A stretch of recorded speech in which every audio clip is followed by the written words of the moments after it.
2025లో మనకు నేర్పిన లెసన్స్ మనం ఈ వీడియోలో చూద్దాం. ఎండ్ వరకు చూడండి, చాలా ఇంపార్టెంట్.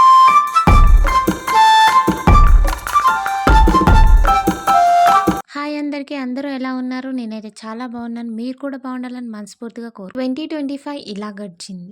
కొన్నిసార్లు నవ్వాము, కొన్నిసార్లు ఏడ్చాము, కొన్నిసార్లు సైలెంట్గా సఫర్ అయ్యాము. కానీ ఈ ఇయర్ చాలా నేర్పింది. ఎండ్ వరకు చూడండి, ఇది చాలా ఇంపార్టెంట్. 26లో మనం ఇలా చేయకూడదు. ఫస్ట్ది హెల్త్ ఈజ్ వెల్త్. హెల్త్ అనేది లేకపోతే ఏదీ లేనట్టే.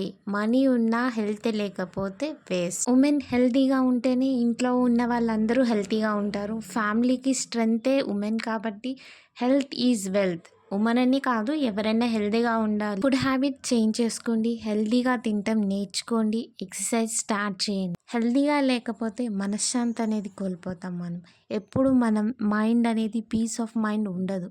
ఎప్పుడు కూడా స్ట్రెస్గా ఫీల్ అవుతాం. Prevention is better than cure అన్నారు. ఎందుకంటే మనం ముందే జాగ్రత్తగా ఉంటే తర్వాత సఫర్ అవ్వాల్సిన అవసరం లేదు. సో హెల్త్ నెగ్లెక్ట్ చేయకండి, స్టార్ట్ చేయండి ఎక్సర్సైజ్, వర్కౌట్స్ అన్నీ కూడా.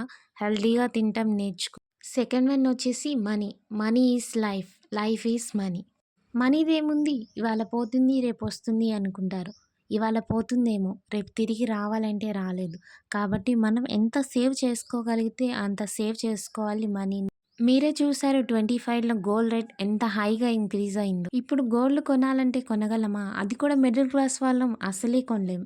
మరి అందుకే ముందే సేవ్ చేసుకోవాలి. మనీ ఉంటే వాల్యూ ఉంటుంది. మనీ లేకపోతే మన దగ్గరికి ఎవరు రారు. అదే మన దగ్గర మనీ ఉంటే అందరూ మన చుట్టే తిరుగుతారు. అదే ఒక్కసారి మనీ లేవని తెలిస్తే మన దగ్గరికి ఎవరు రారు. సో నేను చెప్పేది ఏంటంటే, save your money. Money is life, life is money. No, no చెప్పడం నేర్చుకోండి. నో, నో ఏంటి అని ఆలోచిస్తున్నారా? చెప్తా వినండి. నో అని చెప్పలేకపోతే మనం చాలా సఫర్ అవ్వాల్సి వస్తుంది. మన మంచితనంతో అందరూ మనని వాడుకోవాలని చూస్తారు. అందుకే నో చెప్పడం నేర్చుకోండి.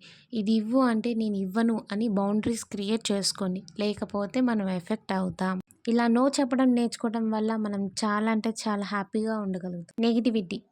నెగిటివిటీ గురించి చెప్తాను వినండి. నెగిటివ్గా థింక్ చేయటం మానేయండి, పాజిటివ్గా థింక్ చేయండి. అంతా పాజిటివ్గానే ఉంటుంది. నెగిటివ్ పీపుల్ని అవాయిడ్ చేయండి. నెగిటివ్గా ఉండే వాళ్ళతో దూరంగా ఉండండి, అవాయిడ్ చేయండి.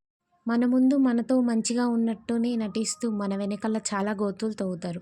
అందుకే ఈ నెగిటివ్ పీపుల్ని దగ్గరికి కూడా రానివ్వదు. నెగిటివ్ పీపుల్ వల్ల మనం సక్సెస్ అవ్వలేం.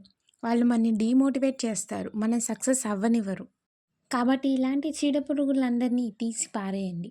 మనం మన గురించి అందరికీ ఎక్స్ప్లెయిన్ చేయాల్సిన అవసరం లేదు. సైలెంట్గా ఉండటం నేర్చుకోండి. అరిచి గోల్ చేయటం కన్నా కామ్గా ప్రశాంతంగా ఉండటం బెస్ట్ కదా. సైలెన్స్ కూడా పవరే. సైలెంట్గా ఉంటే మన లైఫ్ చాలా పీస్ఫుల్గా ఉంటుంది. ఫెయిల్యూర్ అనేది స్టెప్పింగ్ స్టోన్ టు సక్సెస్. ఇవాళ ఫెయిల్ అయ్యామని మనం బాధపడుతూ కూర్చుంటే రేపు సక్సెస్ అవ్వలేం. కాబట్టి మనం వర్క్ని స్టార్ట్ చేయాలి, చేస్తూనే ఉండాలి, కన్సిస్టెన్సీగా ఉండాలి. ఇక నా వల్ల కాదు అని మనం ఆపితే రేపటి రోజున మనకి సక్సెస్ రాదు.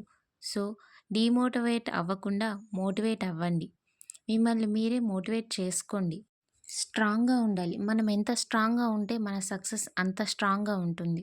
గట్టిగా ఫిక్స్ అవ్వండి. నేను ఇది సాధించాలి అని అనుకుంటే ఖచ్చితంగా సాధించాలి.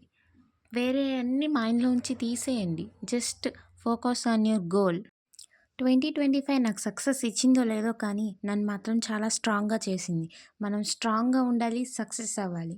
2025 ఇలా గడిచింది కాబట్టి 2026లో మనం ఇలాంటి మిస్టేక్స్ చేయకూడదు. కాబట్టి 2026 గురించి నేను ఒక లాంగ్ వీడియో మీకు తీసుకొస్తాను, చేస్తాను. నా ఛానల్ని ఫాలో అవ్వండి, సబ్స్క్రైబ్ చేసుకోండి.